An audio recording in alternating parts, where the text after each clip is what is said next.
چشات شدم آبی دریایی غرقم کردی، من توی این عشقای تو مردم. ببین مردم جنازه نمیخوای به ساحل برگردی. نگاه پاک شد دامنی که یه روز خوابگاهم بود. آرم بیاد بگم یه روزی با من بود. فکر کردم مثل رنگ چشات یه درگاه چند ساعت نشستم پیش دریا پر از کثافت. آدم که نمیشه گفت اون سگی که به خاطرش تنم گذاشتی بد زدت به آبرو. کنی که فکر کردی نبود خوب اشتباه کردی نمیاری به روز. ولی اون روزا همش واسه دلم خاطره بود. علمش کردی جلوم ولی به عشقی گفتی خرم کردی. تو زرنگی کی بودی؟ من نبودم خودم میخواستم بگویم میگفتم پیش خودم شاید یه روز برگردی. وقتی نفهمیدم از تو تو خونه یا عمری آواره بودم.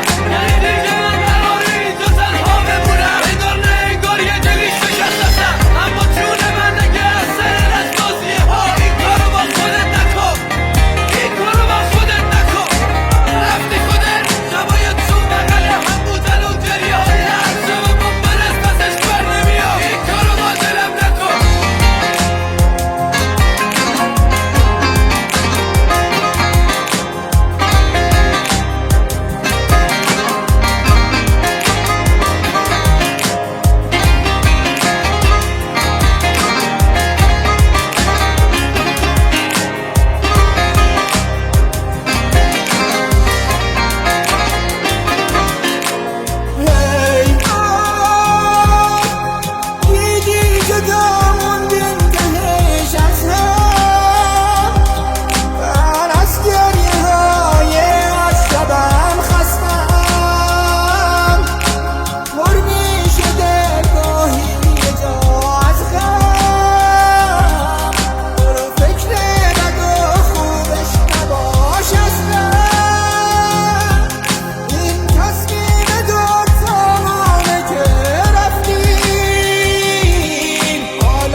کثیفی بودم نمیدونی با رفتنت به چی دچارم کردی. اگه میخوای برگردی بگم من آدم قبلیستم. تو پیش یه دنیا منو بی اعتبارم کردی. مردگی میکنه اینجا یه جنازه عمودی. مردگی میکنه اون که زندگیش تو بودی.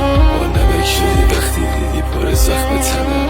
عکساتو میبینم روزی 1000 بار میشکن. چی رو میخوای بدونی تو که میدونی حرفای منو. تو زندگیمو ساعت به ساعتش دوره کردی. یادت من تو قلبم واسد یه خونه ساخته بودم. ولی تو ذاتن گمونم دوره گردی. هویت من بودی منو بی هویت کردی. شهر منو از روی اسم تو میشناختم. کارت شناسایی من گم شد از وقتی رفتی. جنازه